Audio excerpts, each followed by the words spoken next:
Полюстие – отопление и охлаждане за всеки дом.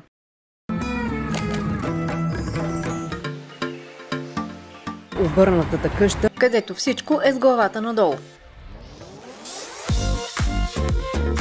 Само на 2 км се намира Вромос.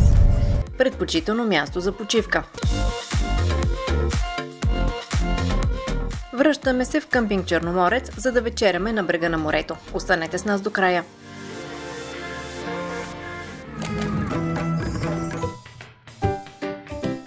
Съвсем близо до Черноморец се намира обърнатата къща, която отдавна искам да посетя. Къщата прави впечатление още от пътя. Тя е съвсем истинска, само дето покривът е забит в земята, а гаражът е горе.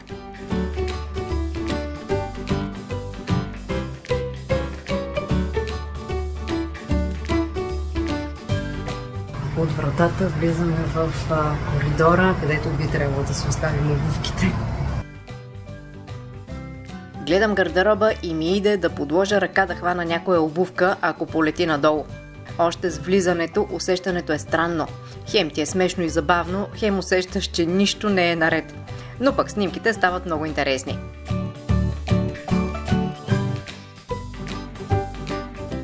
Това е семейна къща на 3 етажа. Заведена е доста добре, с всичко необходимо за едно добро съжителство, но никой не живее тук.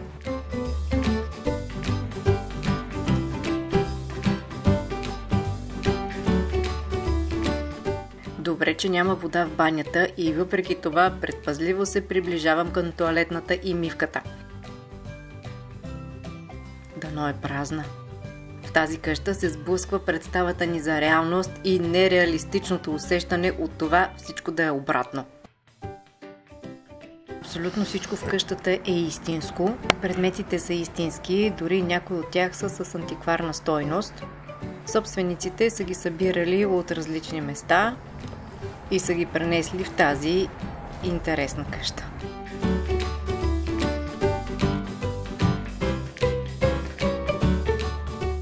Кабинетът е едно от най-колоритните кътчета, помислено е за всеки детайл и има толкова интересни предмети.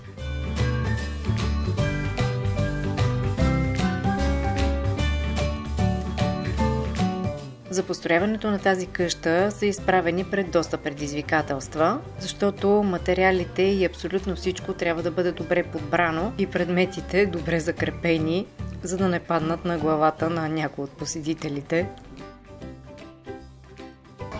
Идеята за построяването на тази къща идва след една почивка в Тайланд на собствениците, които посещават подобна къща и решават, че би било много интересно в Черноморец да се появи една такава обърната къща.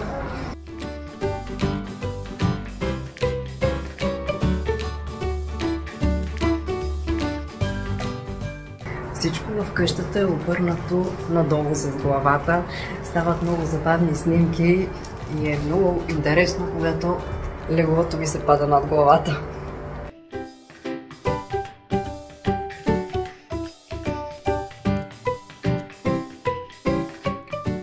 По принцип собственичката е ветеринарен лекар и се занимава с нещо съвсем различно, но сбъдва тази тяхна идея и къщата има доста посещения и туристи. Направена е преди 3 години. На първия етаж има спалня, детска стая, баня с тоалетна и кабинет. Въпреки че не е стандартна къща, тя е направена с толкова желание, внимание и носи усещането за уют и домашна атмосфера. Все едно допреди малко детето си е играло на пода с количките, а родителите приготвят закуска в кухнята. Тук можете да си измислите много истории и все ще са верни. На втория етаж е перално помещение, кухня с трапезария и веранда с гаража. Пералня, сушилня, прахосмокачка, дори и утия. Всичко е истинско, просто виси от тавана. Цялото кухненско оборудване също, дори чаша разлято кафе. Този етаж на мен най-много ми хареса.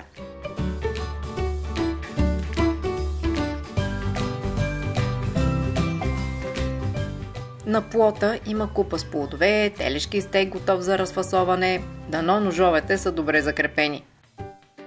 Любопитен е хладилникът. Както се сещате, и той е обърнат, както и всички продукти вътре.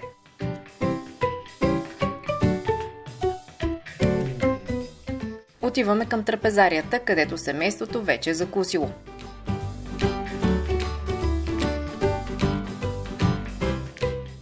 Останало е едно вкусно хлебче.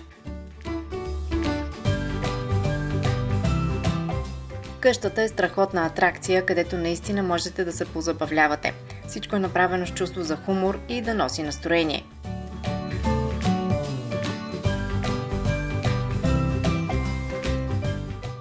В момента сме на верандата с гаража и един хубав шезлонг и коктейл, но не мога да го стигна.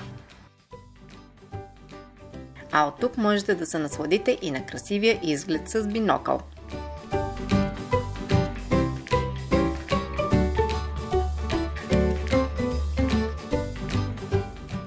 Конструкцията на къщата е метална, а най-голямото предизвикателство е да закрепят ето тази кола горе. Ейка с шипове. Ако искате да седнете, пускате 2 лева.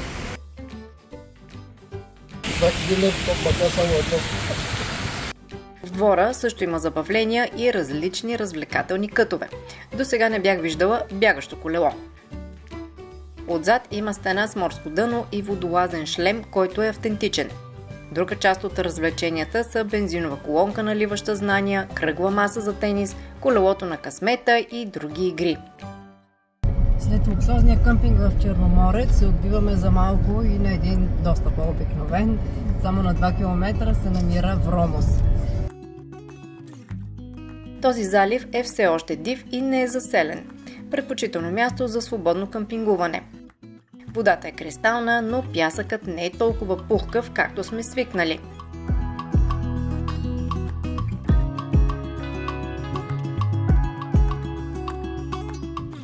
Между дърветата са паркирани каравани, а повечето хора тук изкарват целия сезон. Но около няма заведения, шумни барове и дискотеки.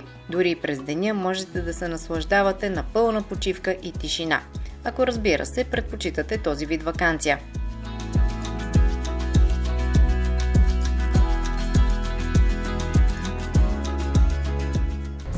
Я ми обясни, къде се намираме сега? Стария път за Бургас. Малко съжалявам, че минах тук. Но трябваше да го видим и него.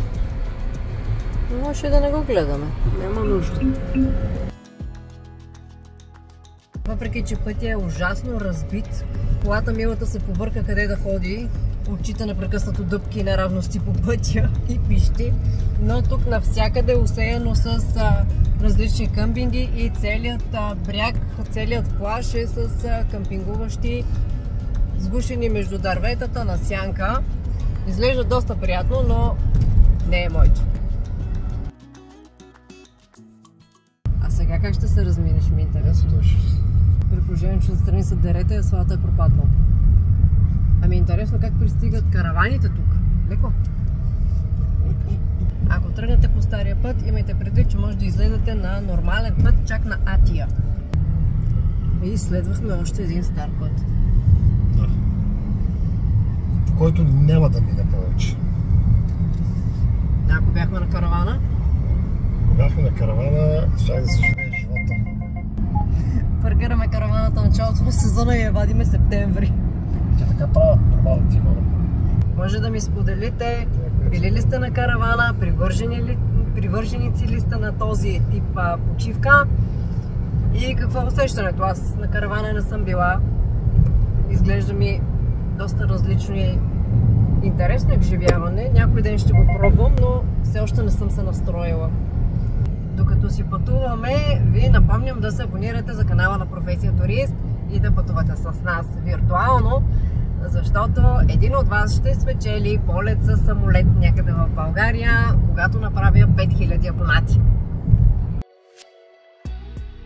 Връщаме се към къмпинг Черноморец, където ще вечеряме на брега на морето. За разлика от Вромос, тук можете да избирате между 3 ресторанта с различна кухня – турска, азиатска и средиземноморска. Предпочитаме последната, нали сме на морето. Въпреки че ресторантът разполага с доста места, всичко е с предварителна резервация. Мисля, че е излишно да казвам и че тук не можете да дойдете с плажна рокля. Нищо, че сме на къмпинг и ресторантът е на пясъка. Храната е много вкусна. Избираме зелени салати, тарама с печен хляб, пушена скумрия, която се оказа невероятно вкусна и различни морски деликатеси. Естествено, придружени с чаша бяло вино. За днес толкова. Пътувайте с професия туристи следващият път и не забравяйте да се абонирате за канала.